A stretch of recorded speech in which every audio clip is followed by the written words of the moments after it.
اگر حضرت علی کی اطاعت فرض تھی، مفترض الطاعت تھے حضرت علی، تو حضرت علی نے اپنے فالورز کو یہ بات نہیں سکھائی تھی، نہیں بتلائی تھی؟ اگر بتلائی تھی تو وہ حضرت علی سے کیوں اختلاف کرتا؟ ایک گروہ حضرت علی سے کیوں اختلاف کر کے علیحدہ ہو جاتا؟ تو گویا حضرت علی کے ساتھ جو جنگیں لڑ رہے تھے ان تک بھی حضرت علی نے یہ میسج نہیں پہنچایا تھا کہ میں مفترض الطاعت ہوں۔ جب آپ کہہ رہے ہیں کہ یہ ساری روایات محل نظر ہیں تو آپ اس روایت سے استدلال کیسے کر سکتے ہیں؟ اسماعیلیہ کے نزدیک موسیٰ کاظم مفترض الطاعت نہیں ہے، بلکہ وہ کیا ہیں؟ دھوکے باز ہیں، کہ انہوں نے اپنے بھائی کی جگہ امامت کا جھوٹا دعویٰ کر دیا۔ یہ جتنے بھی حضرات ہیں وہ حضرت زید ہوں، امام محمد الباقر ہوں، یہ سب ہوں، اگر ہم یہ کہتے ہیں کہ یہ ایک سیاسی اطاعت کی بات تھی تو کیا یہ اس وقت سیاسی اطاعت کی ضرورت تھی ان کو؟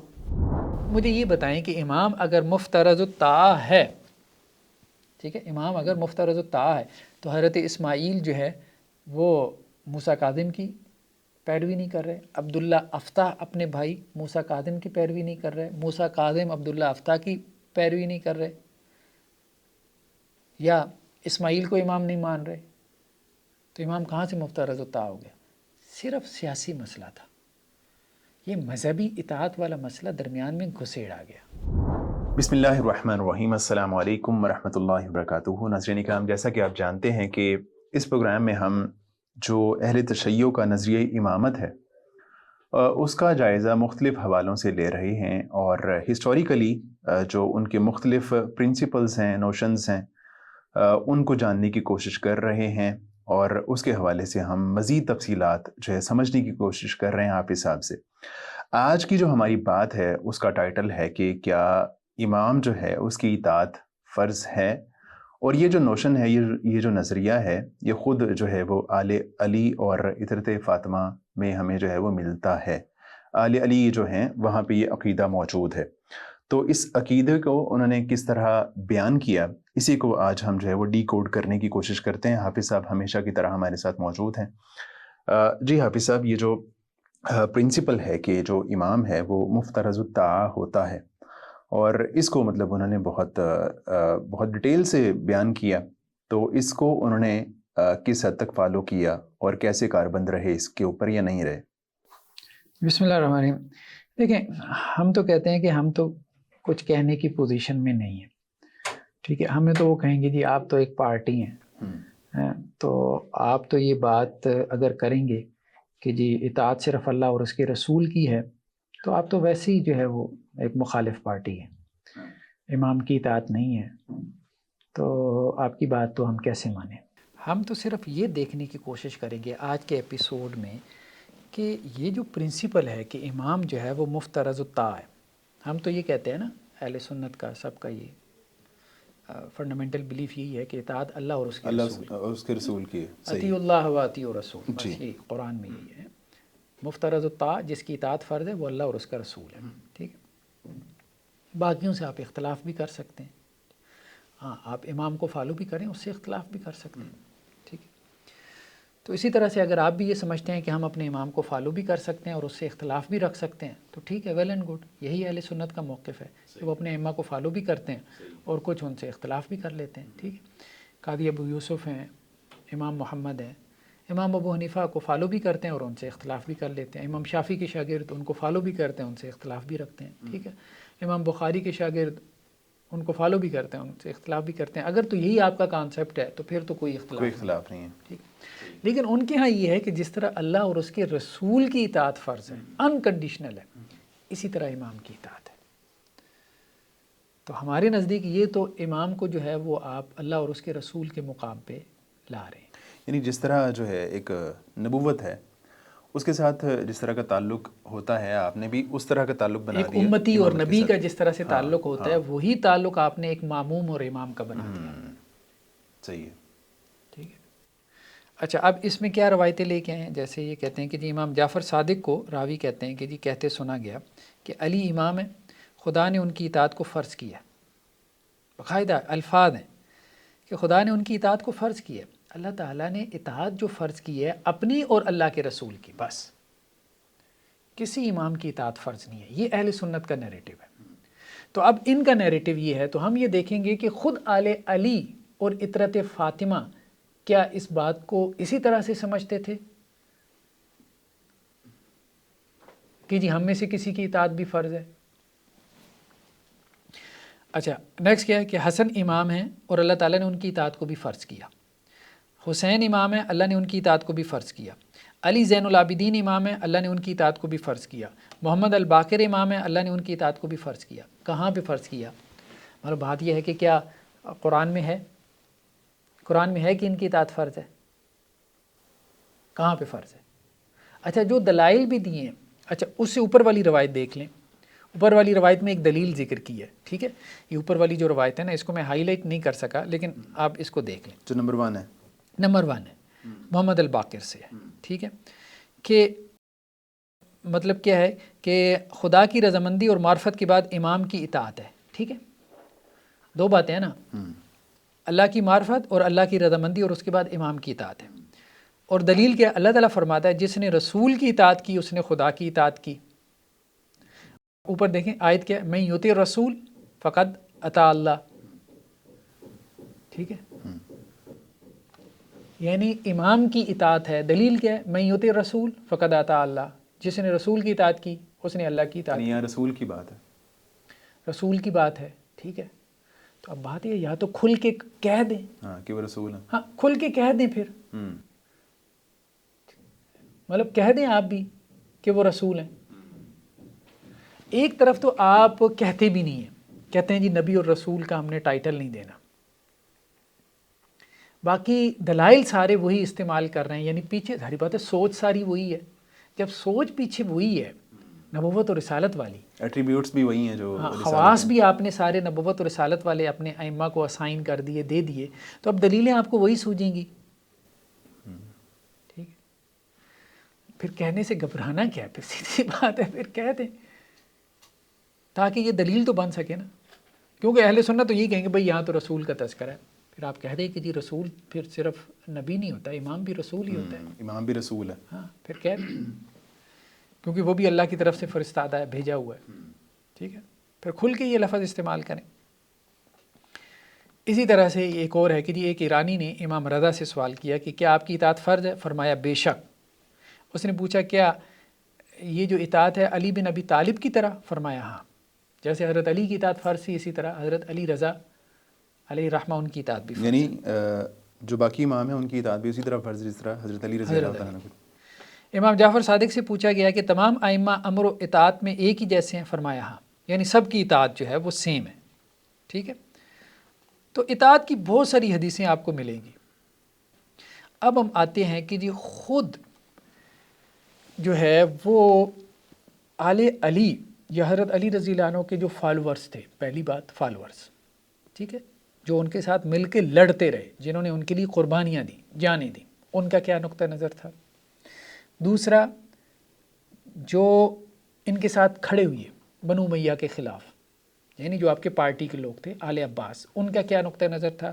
پھر خود جو آل فاطمہ تھے، اطرت فاطمہ یا آل علی تھے، ان کا کیا نقطہ نظر تھا اس بارے میں کہ جی آل علی میں سے کسی ایک کی امامت اور اطاعت جو ہے فرض ہے کہ نہیں ہے. ٹھیک ہے، سب سے پہلے تو اب دیکھیں نا کہ حضرت علی کے فالورز میں سے ایک گروہ نکل گیا جسے انہوں نے خوارج کا نام دیا، اور تھے بھی وہ خوارج، اس میں کوئی شک نہیں ہے. ٹھیک ہے، تو وہ کس سے نکلے تھے؟ حضرت علی کی اطاعت سے نکلے تھے. جنگیں لڑ رہے تھے، حضرت علی کے ساتھ لڑ رہے تھے، بالکل لڑ رہے تھے نا، قربانیاں دے رہے تھے. بالکل. اب آپ دیکھیں حضرت علی بن ابی طالب کی خدمت میں یہ ایک شخص آیا یوم نہروان، جس دن وہ یہ خوارج کے ساتھ جو ہے وہ جنگ ہوئی تھی. تو حضرت علی جو ہے وہ بیٹھے ہوئے تھے، تو وہ گھڑ سوار آیا اور کہنے لگا کہ السلام علیکم یا علی. تو حضرت نے فرمایا کہ تیری ماں تیرے غم میں بیٹھے، تو نے امیر المومنین کہہ کے سلام کیوں نہیں کیا، مجھے میرے نام سے کیوں مخاطب کیا؟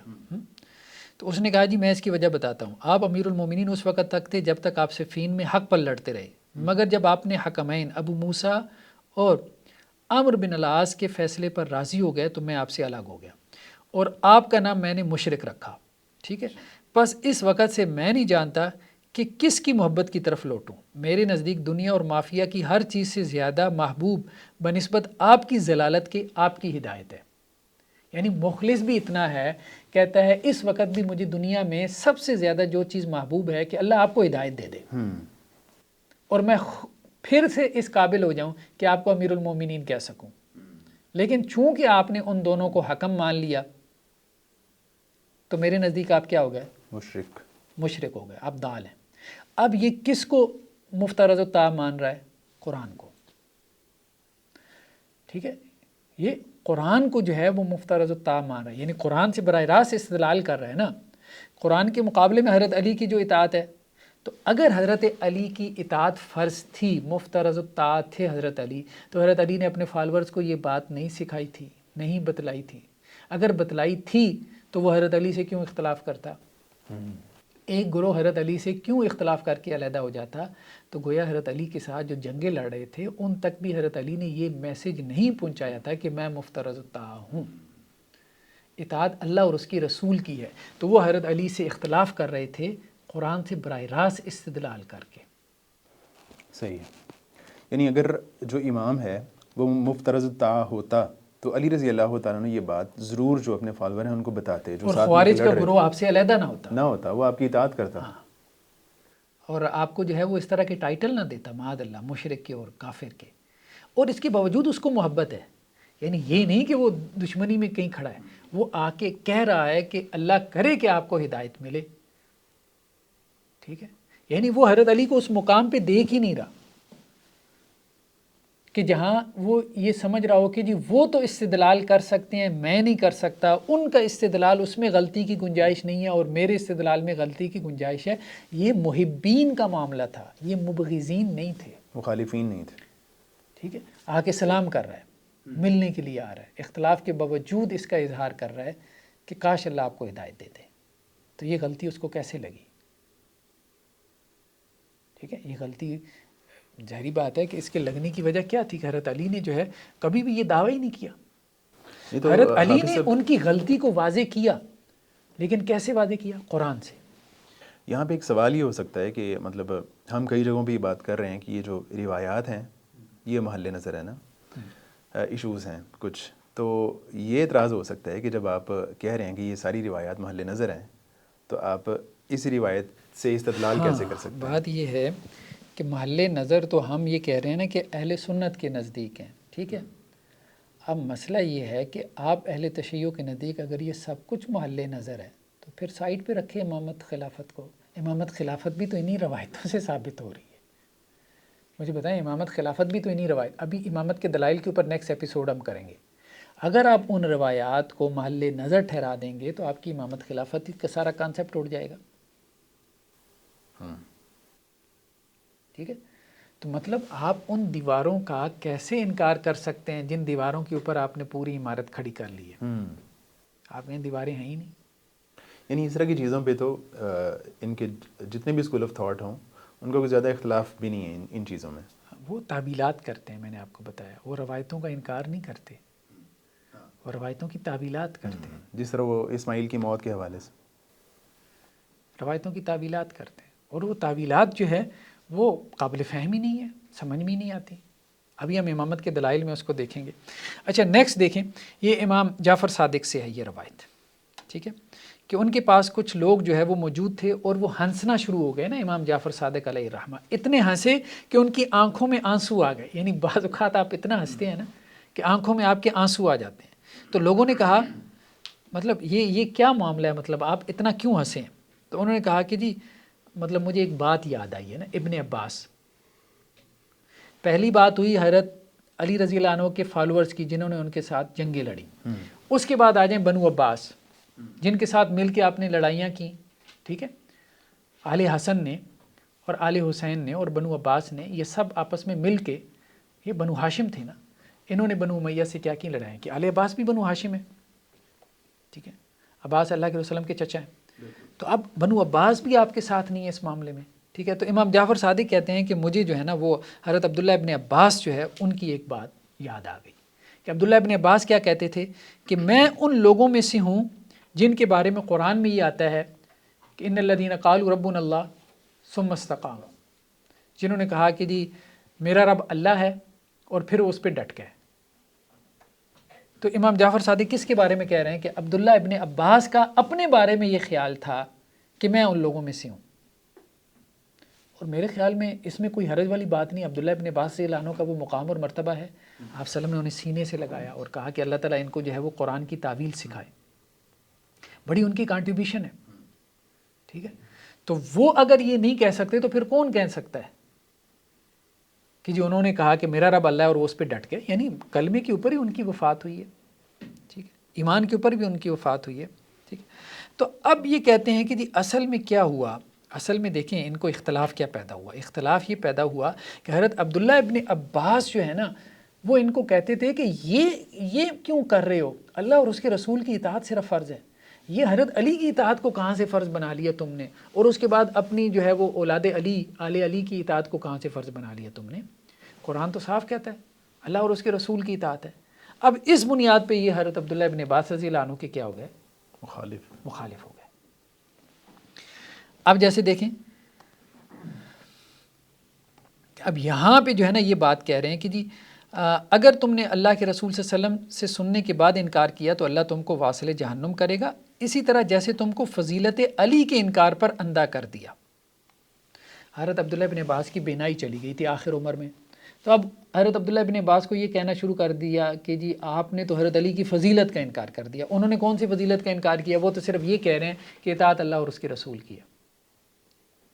قرآن اس معاملے میں واضح ہے، کسی امام کا نام نہیں لیا قرآن نے کہاں کہا ہے کہ جی حضرت علی کی اطاعت فرض ہے؟ قرآن ہر جگہ کہتا ہے اطیعوا اللہ واطیعوا الرسول. آپ کہاں سے لے آئے ائمہ کی اطاعت؟ ٹھیک ہے، آپ کو کہیں اگر دلیل لانی بھی پڑی تو آپ نے وہ رسول والی نصوص بیان کر دیں. تو بات تو بالکل کلیئر تھی. اب انہوں نے حضرت عبداللہ ابن عباس رضی اللہ عنہ کے لیے یہ تانا بنا لیا کہ جی آپ جو نابینا ہوئی ہے نا تو یہ اصل میں حضرت علی کی فضیلت کا انکار کیا. اچھا، اس پہ حضرت عبداللہ ابن عباس نے کہا کہ بھائی دیکھو بات یہ ہے کہ یہ تم کیسے کہہ سکتے ہو کہ جو ہے وہ میں نے حضرت علی کی فضیلت کے انکار کی وجہ سے جو ہے وہ میری بینائی اللہ نے لے لی ہے. ٹھیک ہے، تو اب وہ اس پہ کہتے ہیں کہ جی اصل میں جو ہے نا وہ فرشتے نے جو ہے وہ پر مارا تھا، فرشتے نے پر مارا تھا اور ان کی بینائی جو ہے وہ چلی گئی تھی. ٹھیک ہے، کیونکہ یہ انکار نہیں کر رہے تھے، یعنی حضرت علی رضی اللہ عنہ کی فضیلت کا انکار کر رہے تھے، اور فضیلت سے ان کی مراد یہ ہے کہ ان کو مفترض الطاعہ نہیں سمجھ رہے تھے. ٹھیک، خیر بہرحال یہ پوری روایت آپ دیکھ لیں، لمبی چوڑی روایت ہے، ہم اس میں آگے نہیں پڑھتے. چلیں اس کے بعد ہم آ جائیں، بنو عباس بھی نکل گئے. ٹھیک ہے، بنو عباس میں حضرت عبداللہ ابن عباس سے بڑا فقیہ کون ہوگا؟ اب آپ آ جائیں خود آل علی کی طرف. آل علی میں سب سے پہلا انکار تو محمد بن حنفیہ نے کر دیا، خود حضرت علی رضی اللہ عنہ کے بیٹے نے. حضرت حسن، پھر حسین، پھر ان کے بعد محمد بن حنفیہ حضرت علی کے بیٹے ہیں، خود انہوں نے انکار کر دیا. ٹھیک ہے، اب یہ جو روایت جو ہے یہ اب آپ دیکھیں کہ امام محمد باقر کہتے ہیں کہ جب حضرت حسین شہید ہو گئے تو محمد بن حنفیہ ایک روز خلوت میں علی زین العابدین کے پاس آئے. تو محمد بن حنفیہ حضرت حسین کے بھائی ہیں اور علی زین العابدین حضرت حسین کے بیٹے ہیں، چچا بھتیجے ہیں. تو انہوں نے کہا پسرے برادر، اے بھتیجے، تم کو معلوم ہے کہ رسول اللہ صلی اللہ علیہ وسلم نے اپنے بعد وصیت اور امامت امیر المومنین کے سپرد کی، پھر حسن کو دی، پھر حضرت حسن نے حضرت حسین کو، اور تمہارے پدر بزرگوار نے خدا کا درود اور رحمت ان پر کہ وہ شہید ہوئی اور انہوں نے اپنا وصی کسی کو نہیں بنایا. یعنی حضرت حسین نے پھر آگے کسی کو وصی نہیں بنایا. ٹھیک ہے، اور میں تمہارا چچا ہوں، تمہارے باپ کا بھائی ہوں اور علی کا بیٹا، بلحاظ عمر تم سے بڑا ہوں، پس امر وصیت اور امر امامت میں مجھ سے جھگڑا نہ کرو. ٹھیک ہے، تو وہ کہہ رہے ہیں مفترض الطاعہ کون ہے؟ میں ہوں. تو حضرت علی زین العابدین کہاں سے مفترض الطاعہ ہو گئے؟ ٹھیک ہے، وہ محمد بن حنفیہ ان کو مفترض الطاعہ مان ہی نہیں رہے. ٹھیک ہے، تو وہ یہ کہہ رہے ہیں کہ بیسیکلی میں چونکہ بڑا ہوں تو بڑا ہونے کی وجہ سے حضرت حسن کے بعد حسین ہوئی ہے تو حسین کے بعد میری باری ہے تو میری اطاعت ہے. ٹھیک ہے، لیکن ان کا جو اطاعت کا نقطہ نظر تھا نا محمد بن حنفیہ وغیرہ کا، وہ سیاسی تھا. یعنی جیسے عمراء کی اطاعت کا ہمارے ہاں کانسیپٹ ہے، خلیفہ کی اطاعت کا، ہاں صحیح ہے، انتظامی معاملات میں. ٹھیک ہے، امور خلافت کو سنبھالنے کے لیے، ٹھیک ہے، یا قیادت اور سیاست کے لیے. ٹھیک ہے، تو وہ اس معنی میں ان کو کہتے تھے. اور اچھا، محمد بن حنفیہ کے بارے میں آپ دیکھیں کہ یہ 227 پیج پہ کہ حضرت علی رضی اللہ عنہ نے کہا تھا اپنے بیٹے محمد بن حنفیہ کے بارے میں کہ دنیا اور آخرت میں جو بندہ مجھ سے نیکی کرنا چاہتا ہے نا تو اس کو چاہیے کہ میرے بیٹے محمد سے نیکی کرے. یعنی حضرت علی کا اپنے بیٹے محمد بن حنفیہ کے بارے میں یہ کوٹیشن تھی کہ جو یہ چاہتا ہے کہ حضرت علی کے ساتھ دنیا اور آخرت میں نیکی کرے وہ محمد بن حنفیہ سے کرے. اچھا انہوں نے لکھا ہے جی محمد بن حنفیہ نے رجوع کر لیا تھا، حالانکہ یہ بات بھی جو ہے نا صحیح نہیں ہے. اس کے بعد اتنے فرقے پیدا ہوئے. کس سے رجوع کر لیا تھا؟ امامت سے؟ اپنی امامت کے دعوے سے. ٹھیک ہے. وہ ایسا نہیں تھا. وہ جس قسم کی امامت یہ بناتے ہیں نا اس قسم کا دعویٰ ان کا تھا ہی نہیں. ان کا دعویٰ وہ جو خلافت کا تھا. ہاں سیاسی امامت. وہ یہ سمجھتے تھے کہ اصل میں امامت ہے ہی یہی. یہ تو مذہبی امامت تو بعد میں بنی ہے نا. ٹھیک. نیکسٹ کیا ہے؟ زید بن علی. ان کے بارے میں بھی ہم نے تفصیل سے دیکھا تھا. ٹھیک ہے. علی زین العابدین کے بیٹے ہیں زید. یہ چھوٹے بیٹے ہیں. محمد الباقر بڑے ہیں. تو چھوٹے بھائی بڑے بھائی کے پاس آئے. زید اپنے بھائی محمد الباقر کے پاس آئے اور انہیں کہا کہ جی علی کوفہ نے مجھے کچھ خطوط لکھے ہیں اور مجھے خروج کی ترغیب دے رہے ہیں. تو محمد الباقر نے یہی کہا کہ انہوں نے ابتدا کی ہے. ٹھیک ہے. تو انہوں نے کہا کہ جی ہاں انہوں نے ابتدا کی ہے. ٹھیک ہے. تو انہوں نے کہا کہ جی انہوں نے ابتدا کیوں کی ہے؟ انہوں نے ابتدا اس لیے کی ہے کہ ہمارے حق کو اور رسول صلی اللہ علیہ وسلم سے ہماری قرابت کو پہچانتے ہوئے اور اس لیے کہ انہوں نے کتاب خدا میں کس میں؟ کتاب خدا میں ہماری مودت کے وجوب کو اور ہماری اطاعت کو فرض پایا. یعنی کوفیوں نے کیوں خط لکھے ہیں آپ کو؟ حضرت زید کو کیوں خط لکھے ہیں؟ کیونکہ کوفیوں نے دیکھا ہے کہ کتاب خدا میں 2 حکم ہیں. ایک حکم تو یہ ہے کہ اہل بیت کے ساتھ محبت رکھو اور دوسرا حکم کیا ہے کہ اہل بیت کی اطاعت کرو. حضرت زید کو کوفیوں نے خط لکھے. ٹھیک ہے. کیوں خط لکھے؟ وہ یہ کہتے ہیں کہ جی کوفیوں نے خط اس لیے لکھے کہ وہ جب قرآن پڑھتے ہیں نا تو قرآن میں حکم یہ ہے کہ اہل بیت سے محبت رکھو اور ان کی اطاعت کرو. یہ بات حضرت زید نے کی اپنے بڑے بھائی سے محمد الباقر سے. اب اس کا جواب محمد الباقر نے کیا دیا؟ محمد الباقر علیہ الرحمہ کہتے ہیں اس کے جواب میں کہ دیکھو بات یہ ہے کہ جو مودت ہے نا یہ تو سب کے لیے ہے. ٹھیک ہے. اور اطاعت تو ہم میں سے صرف ایک کے لیے. یعنی محبت سب سے ہو سکتی ہے لیکن اطاعت اس امام کی ہوگی، ایک کی ہوگی. ایک کی ہوگی. اب بات یہ ہے کہ جس نص سے آپ استدلال کر رہے ہیں اس نص میں کیا یہ موجود ہے؟ حضرت زید ایک نص سے استدلال کر رہے ہیں کہ جی مودت اور اطاعت ہے. ویسے ہے صرف مودت کا تذکرہ ہے. ٹھیک ہے. قرآن میں مودت کا صرف تذکرہ ہے، وہی جو آپ کہہ لیں کہ جی سورہ شورا کی آیت بیان کرتے ہیں. چلیں بہرحال اطاعت اگر آپ نے نکال لی تو قرآن میں کون سی آیت ایسی ہے کہ جس میں یہ بات ہو کہ اطاعت اصل میں ایک ہی کی ہے؟ جہاں بھی وہ استدلال کریں گے تو آیت کے عموم سے استدلال کریں گے نا، تو اس میں تو ساری آ جائیں گے. ایک کی بات نہیں. ہاں. تو حضرت زید کا استدلال قوی تھا. ٹھیک ہے. اگر آپ اطاعت کی بات کرتے ہیں تو سب کے لیے اطاعت کا حکم ہے کہ سب اہل بیت کی اطاعت ہے. اگر آپ قرآن سے اہل بیت کی اطاعت نکالیں گے تو سب اہل بیت کے لیے مودت اور اطاعت ثابت ہوگی. یہ حضرت زید کا نقطہ نظر تھا اور یہی قوی ہے دلائل کی روشنی میں. محمد الباقر یہ کہہ رہے ہیں کہ نہیں، ایک کی اطاعت ثابت ہوگی، مودت سب کے لیے ثابت ہوگی، اطاعت ایک کے لیے ثابت ہوگی. اطاعت ایک کے لیے آپ قرآن سے ثابت ہی نہیں کر سکتے. کیسے کریں گے؟ قرآن متعین طور پہ نبی کو تو مخاطب کرتا ہے، یا ایھا النبی. ٹھیک ہے. یا ایھا الرسول، وہ تو ٹھیک ہے، لیکن متعین طور پہ آپ کے ائمہ کو کیسے مخاطب کرتا ہے؟ وہ تو ہم جو انہوں نے دلائل بیان کی اگلے ایپیسوڈ میں ہم دیکھیں گے، وہ تو عمومی آیات ہیں. صحیح سے تو کچھ بھی آپ مراد لے سکتے ہیں. ٹھیک. اچھا نیکسٹ آپ دیکھیں، یہ تو ان کا ہو گیا زید بن علی کا. پھر اس کے بعد اب آپ دیکھیں کہ زید بن علی کے بارے میں یہ بحار الانوار ہے کتاب جو ہے. اب اس میں کیا ہے کہ ایک طرف تو یہ ہے کہ زید بن علی جو ہے انہوں نے اطاعت نہیں کی. کم از کم چلیں یہ بات تو اسٹیبلش ہو گئی کہ زید بن علی نے امامت کا دعویٰ کر دیا، خروج بھی کیا، شہید بھی ہو گئے. ٹھیک ہے. ان کا اپنا بھی آگے زیدیہ فرقہ بن گیا، آج تک چلا آ رہا ہے. ہوسی اسی کی جو ہے وہ ایک آف شوٹ ہے. زید بن علی نے تو اپنے بڑے بھائی محمد الباقر کی اطاعت نہیں کی نا. اگر امام مفترض الطاعہ تھا تو زید بن علی نے ان کی اطاعت کیوں نہیں کی؟ اچھا چلیں نہیں کی تو اب زید بن علی کو کہاں ہونا چاہیے؟ امام کی اطاعت فرض ہے نا، ٹھیک ہے، امام کی اطاعت فرض ہے. تو ایک بندے نے امام کی اطاعت نہیں کی، خود امامت کا دعویٰ کر دیا، ٹھیک ہے.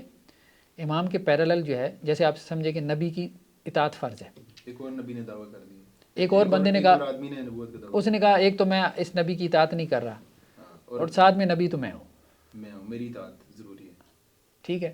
تو اب اس کا مقام کہاں ہونا چاہیے؟ سیدھی بات جہنم میں ہونا چاہیے، ٹھیک. تو حضرت زید نے ایک تو امام نہیں مانا محمد الباقر کو، دوسرا اپنی امامت کا دعویٰ کر دیا، تیسرا ان کی اطاعت بھی نہیں کی، چوتھا اپنی اطاعت کی دعوت دی اور خود محمد الباقر کو کہا کہ میری اطاعت کریں. یعنی جس کی اطاعت کرنی چاہیے تھی اس کو کوئی نبی کو کہہ سکتا ہے کہ جی آپ میری اطاعت کریں؟ اور کسی کی جرأت ہے امتی کی؟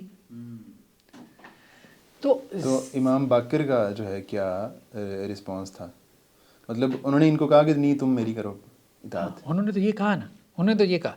لیکن اب آپ دیکھیں یہ مزے کی بات یہ ہے، امام جعفر صادق کی خدمت میں راوی حاضر ہوا. اب یہ بحار الانوار کی روایت ہے، ٹھیک ہے.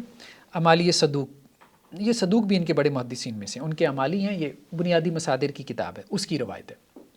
تو یہ راوی سے روایت ہے کہ امام جعفر صادق جو ہے ان کی خدمت میں وہ حاضر تھا. تو اس نے کہا کہ زید شہید جو ہیں وہ تشریف لائے، ٹھیک ہے، اور دروازے کی چوکھٹ کے دونوں بازو پکڑ کر کھڑے ہو گئے. تو جناب امام نے فرمایا کہ اے ام محترم، اے چچا، ان کے چچا لگے نا امام جعفر صادق کے، کہ میں آپ کو خدا کی پناہ میں دیتا ہوں کہ آپ جو ہے وہ کناسہ میں سولی چڑھائے جائیں گے.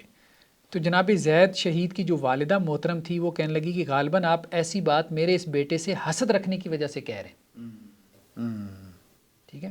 تو اس پہ امام صاحب نے کیا فرمایا کہ بھلا مجھے ان سے کیا حسد ہو سکتا ہے؟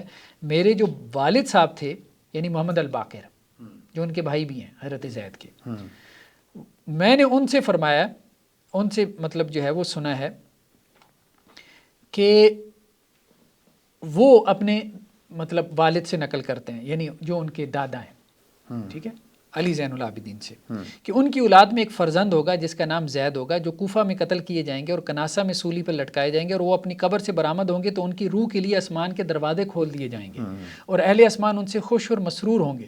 ان کی روح ہر ایک پرندے کے پوٹے میں رکھ دی جائے گی جو آزادی کے ساتھ جہاں چاہے گا جنت میں چلے پھرے گی. یعنی وہ خوش کر دیا تھوڑا سا، خوش تو کر دیا. مفترض الطاعہ کہاں چلا گیا؟ امام کی اطاعت کہاں چلی گئی؟ ایک بندہ امام کی اطاعت ہی نہیں کر رہا، خود امامت کا دعوے دار ہے، اپنی اطاعت کی طرف دعوت دے رہا ہے. اب چونکہ وہ آپ کے ایک امام کا بھائی ہے اور ایک امام کا بیٹا ہے، یعنی علی زین العابدین کا بیٹا ہے علیہ الرحمہ، اور امام الباقر کا بھائی، محمد الباقر کا بھائی ہے. تو اب آپ جہنم میں تو بھیجنے سے رہے، تو آپ نے جنت میں پہنچا دیا. تو جنت میں تو پہنچا دیا تو مفترض الطاعہ کدھر چلا گیا؟ امام کی اطاعت تو فرض تھی. مطلب جس نے اللہ اور اس کے رسول کی اطاعت نہیں کی وہ تو جائے گا جہنم میں، اور جس نے امام کی اطاعت نہیں کی وہ کہاں جائے گا؟ فرض ہی نہیں نا پورا کیا، تو کہاں جانا چاہیے؟ جہنم میں جانا چاہیے. یہاں تو جنت. چلیں حضرت زید کو جنت میں نہیں پہنچایا، ٹھیک ہے، صرف حضرت زید کو نہیں جنت میں پہنچایا. دیکھیں آگے، دیکھیں آگے روایت کیا ہے محمد الباقر سے. وہ اپنے آبا طاہرین سے نقل کرتے ہیں، ٹھیک ہے، کہ حضرت صلی اللہ علیہ وسلم جناب امام حسین سے یوں مخاطب ہوئی کہ اے حسین، تمہاری نسل میں ایک فرزند پیدا ہوں گے جنہیں زید کہا جائے گا. وہ اور ان کے ساتھی جو آپ کے پیروکار نہیں ہیں محمد الباقر کے، جنہوں نے حضرت زید کو امام مانا ہوا ہے، وہ اور ان کے ساتھی قیامت کے دن لوگوں سے آگے قدم بڑھاتے ہوئے گزریں گے، ان کے چہرے روشن اور نورانی ہوں گے اور بغیر حساب کتاب جنت میں داخل ہوں گے. امالی شیخ صدوق کا حوالہ ہے. تو اس فیور کی وجہ، فیور کی وجہ تو وہ خود جانے. حالانکہ وہ انہوں نے یعنی اطاعت بھی نہیں کی نا، امام کی اطاعت بھی نہیں کی، اور اپنی امامت کا دعویٰ بھی کر دیا، اور دعویٰ اپنی بھی فالوئنگ بھی پیدا کر لی جو آج تک چلی آ رہی ہے.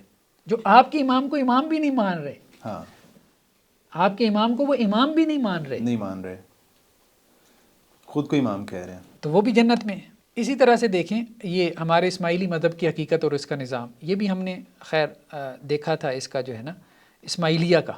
تو اسماعیلیہ نے بھی کیا کہا تھا، یہ آخر میں آپ خلاصہ دیکھ لیں کہ موسیٰ کو مولانا جعفر صادق نے ولی اللہ کا صرف حجاب بنایا تھا. امام جعفر صادق نے کیا کیا تھا، موسیٰ کاظم کو حضرت اسماعیل کا حجاب بنایا تھا. تو اصل میں امام جو ہے وہ حضرت اسماعیل تھے. ٹھیک ہے، اسماعیلیہ کا یہی موقف ہے نا کہ حضرت اسماعیل امام تھے. ٹھیک ہے، تاکہ وہ دشمنوں سے بچے رہیں. لیکن موسیٰ نے خود اپنے اور اپنی اولاد کے لیے امامت کا دعویٰ کر دیا، لیکن ان کا دعویٰ باطل اور ان کا دھوکہ ظاہر ہو گیا، اور اللہ کا نور مولانا اسماعیل کی ذریت میں چمکا. اب اسماعیلیہ جو ہیں مجھے بتائیں، اسماعیلیہ کے نزدیک موسیٰ کاظم مفترض الطاعہ نہیں ہے، بلکہ وہ کیا ہیں، دھوکے باز ہیں، کہ انہوں نے اپنے بھائی کی جگہ امامت کا جھوٹا دعویٰ کر دیا. اسماعیل کی جگہ، اسماعیل کی جگہ اصل میں امام حضرت اسماعیل تھے. تو امام جعفر صادق نے کیا کیا کہ اپنے بیٹے موسیٰ کاظم کو ان کا کیا بنایا، حجاب بنایا، تاکہ توجہ ان کی طرف نہ جائے، اصل جو ہے وہ امام بچ جائے اور لوگ ان کی طرف متوجہ رہیں. یہ بات موسیٰ کاظم کو پتہ تھی کہ میں حجاب ہوں، میں امام نہیں ہوں، یہ پتہ تھا. ہاں، لیکن انہوں نے جھوٹا دعویٰ کر دیا امامت کا. یہ اسماعیلیہ کا نقطہ نظر ہے. تو اب مجھے یہ بتائیں کہ امام اگر مفترض الطاعہ ہے، ٹھیک ہے، امام اگر مفترض الطاعہ ہے تو حضرت اسماعیل جو ہے وہ موسیٰ کاظم کی پیروی نہیں کر رہے، عبداللہ افتح اپنے بھائی موسیٰ کاظم کی پیروی نہیں کر رہے، موسیٰ کاظم عبداللہ افتح کی پیروی نہیں کر رہے. ٹھیک ہے، یا اسماعیل کو امام نہیں مان رہے. تو امام کہاں سے مفترض الطاعہ ہو گیا؟ صرف سیاسی مسئلہ تھا، یہ مذہبی اطاعت والا مسئلہ درمیان میں گھسیڑ آ گیا. اطاعت کا مسئلہ تھا، لیکن یہ اطاعت کا مسئلہ صرف یہ تھا کہ بھائی ایک سیاسی اعتبار سے ہم ایک قوت رہیں بنو امیہ کے مقابلے میں، تاکہ ہم سلطنت اور خلافت جو ہے وہ حاصل کر سکیں. یہ وہ جو زیدیہ نے تو اس کو کھلے دل سے اون کر لیا کہ مسئلہ سیاسی ہے، لیکن انہوں نے اون نہیں کیا، انہوں نے اس کو مذہبی جو ہے نا وہ لبادہ پہنانے کی کوشش کی. یعنی جو دوسروں سے کہا گیا کہ ہماری اطاعت کرو یا ہمیں امام مانو، تو وہ جسٹ سیاسی اعتبار سے تھا. سیاسی اعتبار سے تھا. اگر وہ سیاسی اعتبار سے نہ ہوتا تو بھائی کے خلاف کیوں کھڑا ہوتا؟ اگر یہ اتنا ہی مذہبی مسئلہ تھا، ٹھیک ہے، اتنا ہی مذہبی وہ مسئلہ، اطاعت کرتے پھر ہر حال میں. سیاسی مسئلہ تھا، اس لیے تو ان میں اختلاف ہوا، اور سیاسی مسئلے میں اختلاف کی گنجائش موجود رہتی ہے. تو یہی بات ہم کہہ رہے ہیں کہ ہم نے پہلی بھی نصوص دیکھی ہیں کہ حضرت اسماعیل جو ہیں، کچھ لوگوں نے جو ہے وہ ان کو کہا کہ جی وہ مفترض الطاعہ ہیں، کچھ لوگوں نے جو ہے وہ کچھ اور کو کہہ دیا کہ جی وہ مفترض الطاعہ ہیں. ٹھیک ہے، کیونکہ یہ ایک اور روایت جو ہے وہ ہمارے سامنے آ گئی ہے. ٹھیک ہے، اب یہاں پہ جو ہے راوی کہتا ہے کہ جی میں نے امام صاحب سے کہا کہ آپ کے اور آپ کے آباء و اجداد کے شیعہ گمراہی میں پڑے ہیں. ٹھیک ہے، یہ اصول کافی کی روایت ہے 322. ٹھیک ہے، ان سے اپنی امامت کو بیان کیجیے، ان سے اپنی امامت کو بیان کیجیے. ٹھیک ہے، اور ان کو اپنی طرف بلائیے، اور یہ کام میں خفیہ طور انجام دوں گا. راوی یہ کہہ رہا ہے امام کو. ٹھیک ہے، فرمایا جن میں صلاحیت ہدایت پاؤ ان سے بیان کر دینا اور ان سے پوشیدہ رکھنے کا عہد لے لینا. اگر انہوں نے ظاہر کر دیا تو میرا ذبح ہونا یقینی ہے. اشارہ کیا اپنے جو ہے وہ حلق کی طرف، یہ حلق لفظ ہونا چاہیے. اب دیکھیں کہ یہاں تو صورتحال یہ ہے کہ امام کے پاس آ کے جو فالورز ہیں وہ یہ کہہ رہے ہیں کہ جی ہم جا کے لوگوں کو بتاتے ہیں کہ آپ امام ہیں، آپ کی اطاعت کریں. تو امام کیا کہہ رہے ہیں؟ نہ بتاؤ، ڈنڈورا نہ پیٹو، ہاں کوئی قریبی ہے اس کو بتا دو، اور اس کو بھی کہنا چھپا کے رکھنا، کسی کو بتانا نہ. جو مفترض الطاعہ ہے تو آپ اس کی اطاعت کا اعلان کریں گے یا اس کی چھپائیں گے؟ ظاہر اعلان ہونا چاہیے، اعلان ہونا چاہیے کہ بھئی اس کی اطاعت فرض ہے. اب کہہ رہے ہیں کہ جی جس کی اطاعت فرض ہے وہ کہتا ہے کہ جی مجھے تو اپنی جان کا خوف لاحق ہے، اگر تم جا کے بتاؤ گے تو مجھے تو اپنی جان کا خوف لاحق ہے، تو اس لیے جا کے بتاؤ ہی نہیں. جب بتائیں گی نہیں تو لوگ اس کی اطاعت کیسے کریں گے؟ کہنے کا مقصد تو یہ. پھر عبداللہ بن جعفر جو ہیں ان کے بارے میں ہم نے دیکھا، ان کی اطاعت کے بارے میں اختلاف ہو گیا، ٹھیک ہے. محمد بن جعفر ابو جعفر صادق کے بیٹوں میں سے، انہوں نے بھی جو ہے وہ امامت کا دعویٰ کر دیا، ٹھیک ہے. اس کے بعد یہ ایک روایت ہم نے دیکھی تھی اصول کافی میں 351، یحییٰ بن عبداللہ بن حسن، یہ حضرت حسن کے کیا ہیں؟ پوتے ہیں، ٹھیک ہے. یہ کیا کہہ رہے ہیں؟ انہوں نے ایک خط لکھا امام موسیٰ کاظم کو، اور جس میں کیا کہا کہ میں تمہیں اللہ سے ڈراتا ہوں، ٹھیک ہے. اور مجھے یہ پتہ چلا ہے، ایک معتبر آدمی نے مجھے خبر دی ہے کہ تم بڑا امام بننا چاہتے ہو اور امامت کا اعلان کرنے کا تمہیں بڑا شوق ہے، ٹھیک ہے. تو اللہ تعالیٰ نے تم لوگوں سے اپنی مدد کو روک کے تمہیں ذلیل کر دیا. یعنی آل حسن لڑ رہے تھے نا، تو اس لیے یہ کہہ رہے تھے کہ جی ہم تو لڑ رہے ہیں میدان جنگ میں، عزت کی موت جو ہے وہ، اور تم لوگ تو گھروں میں بیٹھے ہو پردوں کے پیچھے. تو یہ کس نے؟ حضرت حسن کے پوتے نے، یحییٰ بن عبداللہ بن حسن نے امام موسیٰ کاظم کو خط لکھا اور انہیں کہا کہ میری اطاعت کرو، تمہیں عزت ملے گی. تو خود آل حسن جو ہے وہ نہیں مان رہے کہ ہمارے اوپر جو ہے وہ ائمہ کی اطاعت فرض ہے، وہ نہیں مان رہے، ٹھیک ہے. اس کے بعد پھر جو ہے وہ آپ دیکھیں کہ وہ آپس میں ان کا جو اختلاف ہوا، وہ آگے چل کے آپ اس کو دیکھ سکتے ہیں. پھر دیکھیں جی حسین بن علی، یہ حسین بن علی بھی آل حسن میں سے ہیں، ٹھیک ہے. ان کو مقتول فخ کہتے، یہ فخ ایک مقام تھا، وہاں پہ ان کی شہادت ہوئی تھی. یہ مدینہ میں آئے اور امام موسیٰ کاظم کو بلا کر اپنی بیعت کی دعوت دی. صحیح.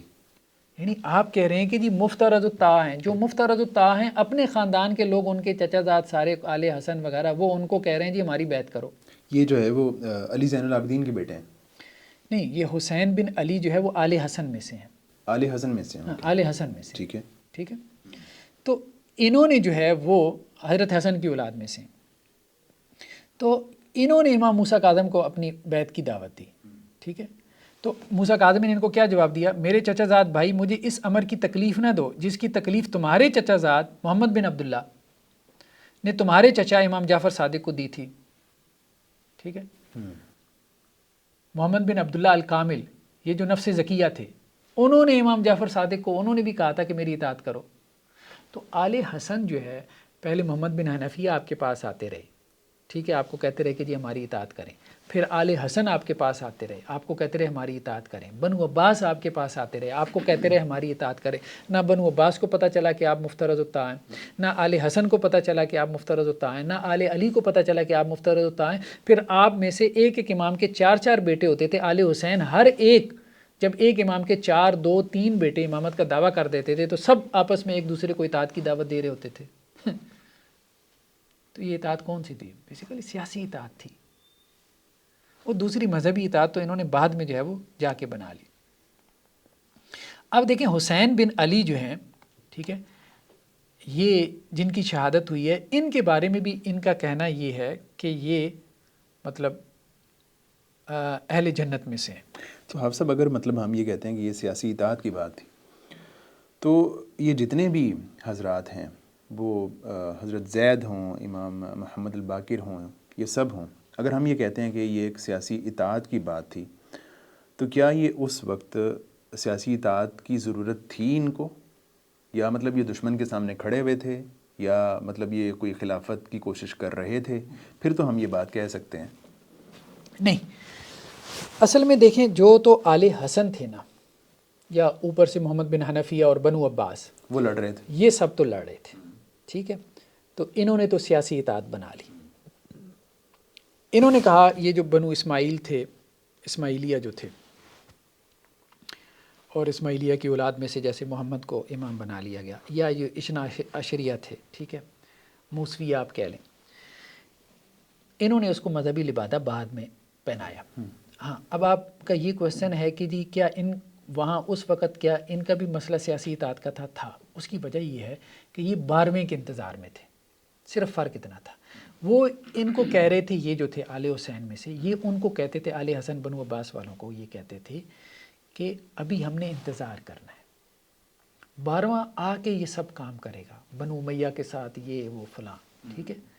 تو 12ویں تک ہم نے اپنی جو ہے وہ وحدت کو پارا پارا نہیں ہونے دینا، اور یہ معاملہ اسی طرح سے تعلیم و تدریس کے ذریعے چلانا ہے. تو اگر مطلب ہم یہ بات کہتے ہیں کہ وہ تعلیم و تدریس کا ہی کام کر رہے تھے، تو ایسے میں ان کو کیا ضرورت تھی دوسروں کو اپنا مطیع بنانے کی اور اپنی اطاعت پہ اتنا زیادہ ایمفیسائز کرنے کی کہ جس کی وجہ سے مطلب اتنے گروپ 12ویں نے آ کے ایک دم سے تو کھڑا نہیں ہو جانا تھا، اس کے لیے کس نے گراؤنڈ بنانا تھا؟ وہ ایک تسلسل امر امامت کا وہ قائم رکھنا چاہتے تھے، سیاسی امر امامت کا، کہ 12ویں تک جب پہنچے تو آپ کی فالوئنگ اتنی بڑی ہو، درس و تدریس کے حلقوں کے ذریعے سے آپ نے اتنی بڑی فالوئنگ پیدا کر لی ہو کہ 12واں جب کھڑا ہو اور کہے کہ جی آئیں اور خلافت قائم کریں۔ اچھا 12ویں کے حوالے سے جتنے نقطہ نظر ہیں مہدی کے حوالے سے وہ سارے کیا ہیں؟ زمین کو عدل سے بھر دے گا، سارے ہیں ہی سارے سیاست کے گرد گھوم رہے ہیں۔ وہاں مذہبی جو ہے وہ جو ہیولا ہے وہ کم نظر آتا ہے 12ویں کے بارے میں۔ جو روایتیں ہیں نا، 2 جلدیں آپ کو بہار الانوار کی مل جائیں گی، وہ سارا سیاسی ہے، جو انہوں نے اس کو امیجن کیا ہوا ہے، تخیل کیا ہوا ہے، وہ سارا سیاسی ہے۔ بیسیکلی مسئلہ شروع میں سیاسی تھا، مذہبی لبادت اس کو بعد میں پہنایا گیا۔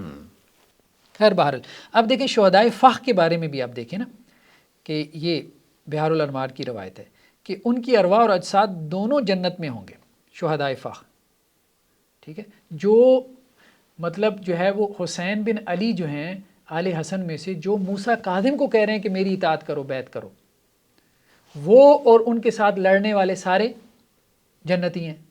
تو امام کی اطاعت سے جو نکل گئے ہیں، ہاں وہ جنتی کیسے وہ ہو؟ جنتی کیسے ہو گئے؟ جو امام کو کہہ رہے ہیں کہ ہماری اطاعت کرو مطلب پوزیشن دیکھیں نا، سارے جنتی ہیں۔ تو مطلب یہ مفترض و طاعہ کا کانسیپٹ کہاں ہے ہی نہیں، شروع میں تھا ہی نہیں، کسی کے ذہن میں بھی نہیں تھا، اگر تھا بھی تو وہ سیاسی معاملات میں تھا، اور اس لیے وہ اس کو اچھا یہ ایک اور جو ہے وہ عیون و اخبار رضا، امام جو رضا ہیں علیہ رحمہ، ان کے بارے میں یہ ایک کتاب ہے، یہ ان کے محدث اکبر ہیں، ٹھیک ہے، شیخ صدوق ان کے محدث اکبر ہیں، 381 میں ان کی وفات ہوئی، یعنی شروع کے لوگوں میں سے، ٹھیک ہے۔ اچھا انہوں نے جو ہے وہ امام موسیٰ کاظم کا ایک وصیت نامہ اس کا تذکرہ کیا، ٹھیک ہے۔ اب اس وصیت نامے میں جو ہے یہ کہتے ہیں کہ امام موسیٰ کاظم کی جب وفات ہوئی ہے تو انہوں نے ایک وصیت نامہ لکھوایا اور کہا کہ جی یہ وصیت نامہ جو ہے وہ مطلب کھولا نہ جائے، ٹھیک ہے۔ اور اس میں جو ان کے دوسرے بیٹے تھے ابراہیم، عباس، اسماعیل، احمد، اور ان کی جو والدہ تھی ان کے متعلق بھی انہوں نے وصیت کی تھی، اور کہا تھا کہ ان سب کے معاملات کی جو باغ دوڑ ہوگی وہ میرے بیٹے علی رضا کے پاس ہوگی، کیونکہ موسیٰ کاظم کے بعد جو ہے وہ امام علی رضا تھے۔ اب ہوا کیا ہے کہ امام موسیٰ کاظم نے جو ہے وہ وصیت نامہ اور اس کے اوپر جو ہے وہ گواہ اور مہریں وغیرہ لگوا لی۔ تو جب امام موسیٰ کاظم چلے گئے تو ان کے جو بیٹے تھے عباس، وہ قاضی کے پاس گئے اور کہنے لگے کہ جی یہ جو وصیت ہے نا اپنے والد کی، یہ ہم نے کھلوانی ہے۔ تو قاضی نے کہا کہ جی نہیں، ہم تو اس وصیت کو نہیں کھول سکتے، ٹھیک ہے۔ تو اس نے کہا نہیں، ہم اولاد ہیں، ہم نے یہ وصیت پڑھنی ہے، یہ جو ہمارا بھائی ہے نا علی رضا، انہوں نے اس وصیت کے اوپر قبضہ کر لیا، تو وصیت جب تک ہمارے سامنے نہیں آئے گی ہمیں کیا پتہ اندر کیا لکھا ہوا ہے، ٹھیک ہے۔ تو اب جو ہے نا اس پہ وہ جھگڑا جو ہے وہ پھر بعد میں بڑھ گیا، ٹھیک ہے۔ تو اس پہ علی رضا نے اپنے بھائیوں سے کہا کہ تم جو ہے نا وہ میری عزت کو جو ہے وہ بٹا لگا رہے ہو۔ پھر انہوں نے جو ہے وہ دعا مانگتے ہوئے کہا کہ یا اللہ ان کی اصلاح کر اور ان کے ذریعے باقی لوگوں کو بھی اصلاح کر۔ تو اس پہ ان کے بھائی عباس نے کہا کہ مجھے آپ کے دعاؤں کی ضرورت نہیں ہے۔ تو کہنے کا مقصد یہ ہے کہ امام موسیٰ کاظم کے بیٹوں میں اختلاف ہو گیا، علی رضا تو بن گئے امام، اور امام موسیٰ کاظم نے جو وصیت کی تھی، ٹھیک ہے، تو بھائی اسی پہ لڑ مر رہے ہیں کہ وہ وصیت کھول کے دکھائیں، تو کون سی اطاعت ہے؟ یعنی امام کے بیٹے جو ہیں، ایک بیٹا امام بن رہا ہے، باقی بیٹے اس کی حیثیت کو قبول ہی نہیں کر رہے، نہ آپ کے فالوور جو ہے وہ آپ کی حیثیت کو قبول کر رہے ہیں، نہ جو ہے وہ امام کی اولاد جو ہے وہ امام مان رہی ہے، اس کو مفترض و طاعہ مان رہی ہے، نہ اس کے بھائی مان رہے ہیں امام کے، ٹھیک ہے، تو نہ خاندان مان رہا ہے، تو پھر آپ کس بنیاد پہ کہہ رہے ہیں کہ جی امام جو ہے وہ مفترض و طاعہ ہے؟ کس بنیاد پہ کہہ رہے ہیں؟ اب آپ دیکھیں نا اس میں دلیل بھی کیا دی ہے. خیر دلیل کے اوپر ہم علیحدہ سے بھی گفتگو کریں گے. دلیل کیا دی ہے کہ امام جعفر صادق کہتے ہیں کہ جی قرآن میں ہے اطیعوا اللہ و اطیعوا الرسول و اولی الامر منکم. ٹھیک ہے, اللہ کی اطاعت کرو, رسول کی اطاعت کرو, اولی الامر کی اطاعت کرو. اولی الامر سے مراد کون ہے؟ امام ہے. ہاں ٹھیک ہے, بہت سمپل ہے. ٹھیک ہے, اب مسئلہ یہ ہے کہ آگے بھی آیت پڑھیں. آگے کیا ہے؟ وَإِن تَنَازَعْتُمْ فِي شَيْءٍ فردوا الی اللہ فَرُدُّوهُ إِلَى اللَّهِ وَالرَّسُولِ. ٹھیک ہے, پوری آیت پڑھیں تو آپ کی دلیل اڑ جاتی ہے. دلیل کیا کہہ رہی ہے کہ اگر تمہارا اختلاف ہو جائے تو اللہ اور اس کے رسول کی طرف. کس سے؟ اولی الامر سے. ہاں, ولی الامر اگر آپ امام کہتے ہیں تو اسے اختلاف کیوں ہوگا؟ ہاں, اگر وہ امام ہے, مفترض الطاعہ ہے, تو پھر آگے یہ بات کیوں آ رہی ہے فَإِن تَنَازَعْتُمْ فِي شَيْءٍ, اگر تمہارا اختلاف ہو جائے فردوا الی اللہ والرسول. تو اگر اولی الامر سے اختلاف ہو جائے تو اللہ اور اس کے رسول کی طرف, یعنی فائنل اتھارٹی کیا ہے وہاں پہ؟ صرف یہ لفظ آیا ہے فردوا الی اللہ والرسول, اللہ اور اس کے رسول کی طرف, دو ہیں. تو وہی بات ہے, اللہ کی اطاعت ہے, رسول کی اطاعت ہے, یہ انکنڈیشنل ہے. ٹھیک ہے, حکمران کی اطاعت ہے, ٹھیک ہے, عالم کو بھی آپ فالو کرتے ہیں اس معنی میں, لیکن اس سے اختلاف ہو سکتا ہے. اور اگر اس سے اختلاف ہو جائے تو فائنل اتھارٹی کون ہے؟ اللہ اور اس کے رسول. یہ اس آیت کا سیدھا سا مفہوم تھا. تو آپ نے اولی الامر منکم پہ جا کے وقف کر دیا. پوری آیت پڑھیں تو آپ کی دلیل اڑ جاتی ہے. ٹھیک ہے, تو مطلب اس قسم کے دلائل جو ہے نا وہ آپ کو نظر آتے ہیں. اور اسی طرح سے آپ دیکھیں یہ موسیٰ بن عبداللہ تھے, ٹھیک ہے, انہوں نے بھی جو ہے وہ جب محمد بن عبداللہ نفس زکیہ کی امامت کی بات آئی تو امام جعفر صادق علیہ الرحمہ جو ہے بلکہ باقاعدہ قید کر دیا تھا. ٹھیک ہے, حضرت زید جو علی زین العابدین کے بیٹے تھے, ٹھیک ہے, ان کے بیٹے نے کیا کیا, امام جعفر صادق کو قید کر دیا تھا کہ محمد بن عبداللہ جو آل حسن میں سے ہیں ان کی اطاعت آپ کریں. تو کہنے کا مقصد یہ ہے کہ یہ کتابیں اتنی بھری پڑی ہیں, بھری پڑی ہیں. ٹھیک ہے, اب جیسے دیکھیں یہ اسی روایت میں امام جعفر صادق نے فرمایا ان کو کہ بھئی آپ میرے غیر کو مجھ سے زیادہ اطاعت والے پاتے ہیں تو میری ضرورت ہی کیا ہے. بخدا آپ جانتے ہیں کہ میں صحرا میں جا کر رہنے کا ارادہ رکھتا ہوں, پوری کوشش اس لیے کرتا ہوں.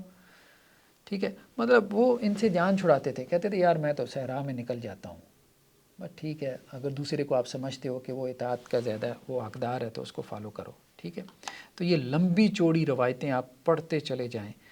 تو کہنے کا مقصد یہ کہ خود خاندان میں اتنے اختلاف ہیں, آل حسین میں, آل علی میں, ٹھیک ہے, کہ علامان والحفیظ, یہاں بہت زیادہ روایتیں ہیں, بہت زیادہ روایتیں. اچھا یہ ایک عجیب روایت ہے,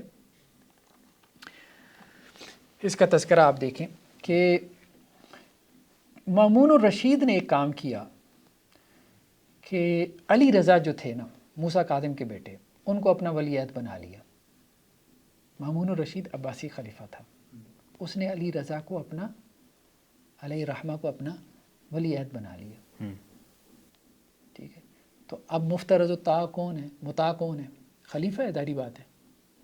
آپ تو اس کے ولی عہد بنے ہو, اس کے حکم سے بنے ہو, تو آپ کیسے مفترض الطاع ہو گئے؟ اچھا اس کے بعد جو ہے یہاں پہ انہوں نے ایک اور جگہ بیان کیا ہے کہ امام رضا کے پاس جو ہے وہ ایک ان کے فالوور آئے اور انہوں نے کہا کہ جی زہد فی دنیا کے باوجود آپ نے ولی عہدی قبول کر لی, یعنی مامون الرشید سے. تو آپ نے کہا کہ اللہ خوب جانتا ہے میں اس کو بالکل ناپسند کرتا تھا, مگر جب مجھ سے کہا گیا کہ یا تو ولی عہدی قبول کر لو یا اپنا قتل ہونا قبول کرو, تو میں نے قتل کے بدلے میں ولی عہدی کو قبول کر لیا. تو امام تو خود دوسری کی اطاعت کر رہا ہے, یعنی جس کو آپ مفترض الطاع کہہ رہے ہیں وہ اپنے قتل کے خوف سے ڈر کر ولی عہدی کو قبول کر رہا ہے, تو وہ مفترض الطاع کیسے ہو سکتا ہے؟ صحیح. ٹھیک ہے, نبی کی تو یہ شان نہیں ہوتی. اسی طرح سے جو ہے وہ آپ یہ دیکھیں اور بھی یہاں پہ روایتیں ہیں, ان روایتوں کو بس ہم جلدی سے جو ہے وہ وائنڈ اپ کر لیتے ہیں. ٹھیک ہے, یہ ایک روایت میں یہ ہے کہ دو اشخاص آئے ان کے پاس, حضرت علی رضا کے پاس.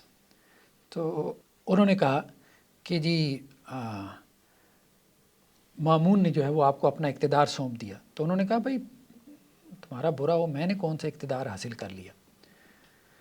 پھر انہوں نے اس پہ ایک تبصرہ کیا۔ علی رضا جو امام تھے، انہوں نے اپنے دونوں فالوور سے کہا کہ تم یہ چاہتے ہو کہ میں بغداد پہنچ کر ہارون الرشید سے کہوں کہ میں امام ہوں، میری اطاعت تجھ پر فرض ہے، خدا کی قسم یہ میرا فریضہ نہیں۔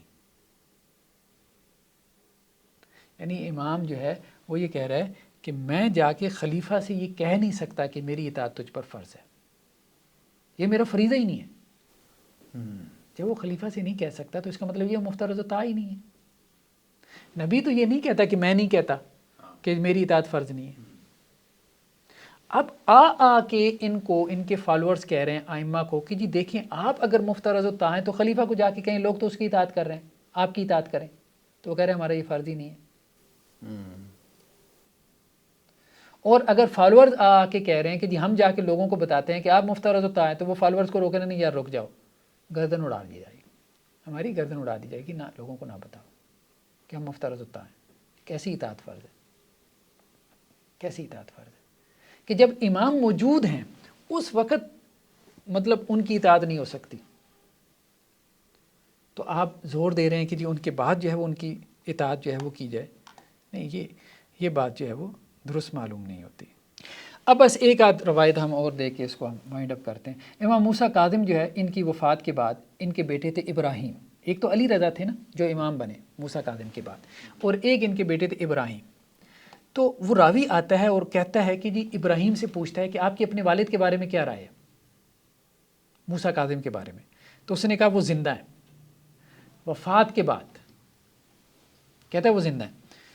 میں نے پھر پوچھا کہ آپ جو ہے وہ اپنے بھائی علی رضا کے بارے میں کیا جانتے ہیں، تو اس نے کہا کہ جی وہ ثقہ اور صدوق ہیں۔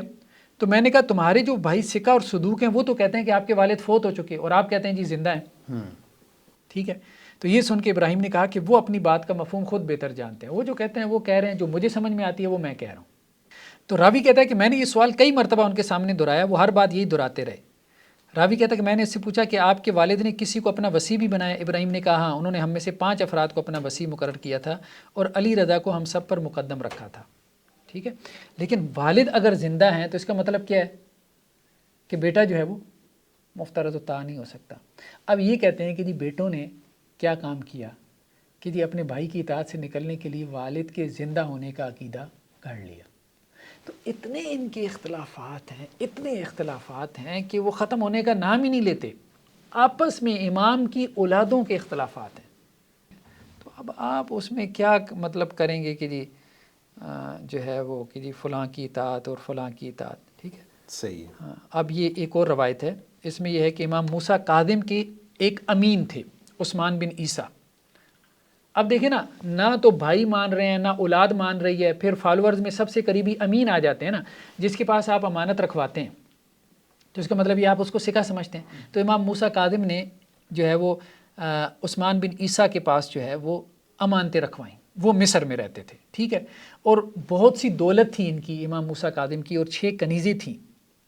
ٹھیک ہے، تو امام موسیٰ کاظم کی وفات کے بعد جو ہے جب ان سے ان چیزوں کا مطالبہ کیا گیا، امام موسیٰ کاظم کی وفات ہو گئی، اب امین صاحب کے پاس 6 کنیزیں تھیں اور امام صاحب کی دولت تھی، تو اب اولاد نے کیا کیا جی، مطالبہ کیا کہ ہمارے والد کی جو امانت ہے وہ کیا کرو، ہمیں دے دو۔ تو اب وہ امین صاحب کیا کہتے ہیں، وہ امین صاحب یہ کہتے ہیں کہ جی بات یہ ہے کہ والد کی تو وفات ہی نہیں ہوئی، آپ کے والد کی تو وفات ہی نہیں ہوئی۔ ٹھیک ہے، تو حضرت علی رضا جو ہے وہ ان کو لکھتے ہیں کہ بھائی میرے والد کی وفات ہو چکی ہے اور ان کی میراث بھی ہم تقسیم کر چکے ہیں اور ان کی موت کی خبریں صحیح ہیں، تو جو امانتیں تمہارے پاس ہیں تم برائے مہربانی ہمیں واپس کر دو۔ تو وہ یہ کہہ رہے، اس کو کہتے ہیں جی وہ بدبخت جواب میں لکھ رہا ہے کہ آپ کے والد کی وفات نہیں ہوئی اور وہ زندہ ہے۔ ٹھیک ہے، اور جب تک وہ زندہ ہیں تو یہ میرے پاس امانت ہے کیونکہ آپ کے والد نے امانت رکھوائی ہے۔ ٹھیک ہے، تو اب میں جو ہے نا یہ چیزیں آپ کو ابھی نہیں دے سکتا۔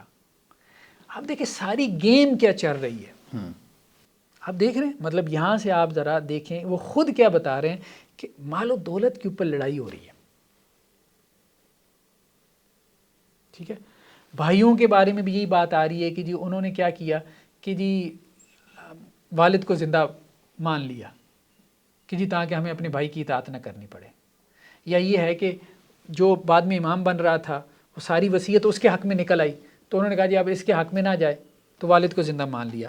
جن کو والد نے اپنی زندگی میں امین بنایا تھا وہ بھی جو ہے وہ مال پہ قبضہ کر کے بیٹھ گئے۔ تو جب ائمہ کے مطلب ثقہ ترین افراد کا یہ معاملہ تھا کہ وہ مال پہ قبضہ کر کے بیٹھ گئے، تو پھر بات یہ ہے کہ اوروں کی آپ کیا بات کریں گے۔ تو امام موسیٰ کاظم نے جو ہے، مصنف کتاب ہذا کہتے ہیں کہ امام موسیٰ کاظم مال و دولت جمع کرنے والے انسان ہرگز نہیں تھے۔ اب ایک سوال یہ بھی پیدا ہو گیا کہ امام صاحب نے اتنی دولت کیوں جمع کی، امین کے پاس رکھوا دی، کوشچن تو یہ بھی پیدا ہو گیا وہ خرچ کیوں نہیں کیا، اتنی دولت کہاں سے آ گئی تھی جو امین کے پاس رکھوا دی تھی، امانت دار آدمی کے پاس، ٹھیک ہے۔ تو کہا کہ جی نہیں، وہ اصل میں اس کے نا حق میں نہیں تھے، اصل میں حکومت وقت جو ہے وہ آپ کی شدید مخالف تھی، اس لیے آپ امین افراد کے پاس اپنی مال و دولت رکھوا دیتے تھے تاکہ بوقت ضرورت مستحقین میں تقسیم کی جا سکے، ٹھیک ہے۔ علاوہ ازیں مذکورہ دولت آپ کے پاس بغرض تقسیم نہیں بھیجی گئی بلکہ آپ کے عقیدت مند افراد نے آپ کی خدمت میں بطور نذرانہ روانہ کی تھی۔ اب یہ بھی سوال پیدا ہوتا تھا کہ اگر وہ غرباء میں تقسیم کے لیے آئی تھی تو پھر اس کو روک کیوں لیا تقسیم؟ نہیں، وہ اصل میں نذرانہ آیا تھا۔ تو وہ ایک چیز کو سیدھا جب کرتے ہیں نا تو اس میں خود اتنے کویسچن مارک کھڑے ہو جاتے ہیں۔ صحیح۔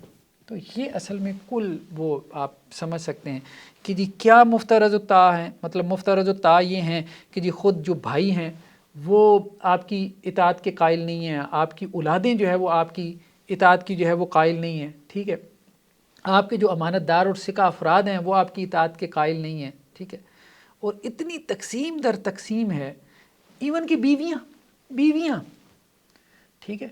تو آپ دیکھیں گے کہ جو بیویوں نے جو ہے وہ اپنے جو ائمہ تھے، ان کے خامن تھے جو امام تھے، ان کو زہر دے دیا۔ نہ بیویاں آپ کی اپنی ہیں، نہ آپ کے بھائی آپ کے اپنے ہیں، نہ آپ کی اولادیں آپ کے اپنے ہیں، نہ آپ کے فالورز آپ کے اپنے ہیں، نہ آپ کے قریبی امین آپ کے اپنے ہیں، ٹھیک ہے۔ ایسا گھورک دھندا ہے، اس میں آپ یہ کہہ رہے ہوتے ہیں کہ جی بس آپ آنکھیں بند کر کے آپ فلاں کو فالو کرو، اور وہاں ایک نہیں 50 باتیں لگ رہی ہوتی ہیں، اس کو فالو کرو، اس کو فالو کرو، یہ صورتحال ہے۔ صحیح ہے۔ تو حافظ صاحب آج کی مطلب جو ہماری گفتگو ہے اس کو ہم اگر سمرائز کریں تو ہاں اس طرح سمرائز کر سکتے ہیں کہ جو ہے اگر آپ یہ کہتے ہیں کہ امام کی اطاعت فرض ہے تو اس کے حوالے سے ایک تو جو نصوص ہیں وہ بہت واضح ہونی چاہیے تھیں، دوسرا یہ کہ اگر وہ اطاعت فرض تھی تو جو جن کے بارے میں کہا گیا کہ ان کی اطاعت فرض ہے ان کے آپس میں اتنے زیادہ اختلافات نظر آتے ہیں، اور اگر ایسا تھا اور یہ اللہ تعالیٰ کا کوئی حکم تھا امام کی اطاعت کی فرضیت کا، تو اس زمانے کے جو خود امامت کے دعوے دار تھے ان کو یہ بات اپنے جو فالورز تھے، جاننے والے تھے اور جو لوگ تھے ان تک یہ بات پہنچانی چاہیے تھی، جبکہ ہم یہ دیکھتے ہیں کہ وہ ہیزیٹیٹ کرتے ہیں اس بات کو ہیزیٹیٹ کرتے ہیں پہنچانے میں۔ وہ خلیفہ ہارون الرشید کے بارے میں جو انہوں نے کہا کہ جی میرا فرض نہیں ہے، ہاں، اور یہ بھی کہا اپنے فالوور سے کہ جی لوگوں کو جا کے نہ بتائیں، میرا یہ گردن کاٹ دی جائے گی۔ تو اگر مطلب یہ کوئی اگر آپ نے اس کو مذہبی بنیادیں دینی ہیں امام کی اطاعت کو، تو یہ باتیں بہت واضح ہونی چاہیے تھیں اس زمانے میں۔ اور پھر سب سے پہلے انکار اس چیز کا کس نے کیا؟ خود آل علی اطرت فاطمہ نے انکار کیا کہ اطاعت فرض ہے ہی نہیں، ہم میں سے ایک کی اطاعت فرض ہے ہی نہیں۔ سب سے پہلے نکلے کون؟ خود اپنے بھائی۔ چلیے کوئی اور چیز آپ ایڈ کرنا چاہیے؟ چلیں ناظرین کرام، جو ہے وہ یہ تھا آج کا ایپیسوڈ جس میں ہم نے بات کی ہے کہ یہ جو پرنسپل ہے کہ جو امام ہوتا ہے اس کی اطاعت ضروری اور فرض ہوتی ہے، اس کو جو ہے وہ مختلف حوالوں سے جائزہ لیا گیا، تو اس کے بعد اگلے پرنسپل کے ساتھ آپ کے سامنے حاضر ہوں گے۔ اجازت دیجیے، اللہ حافظ۔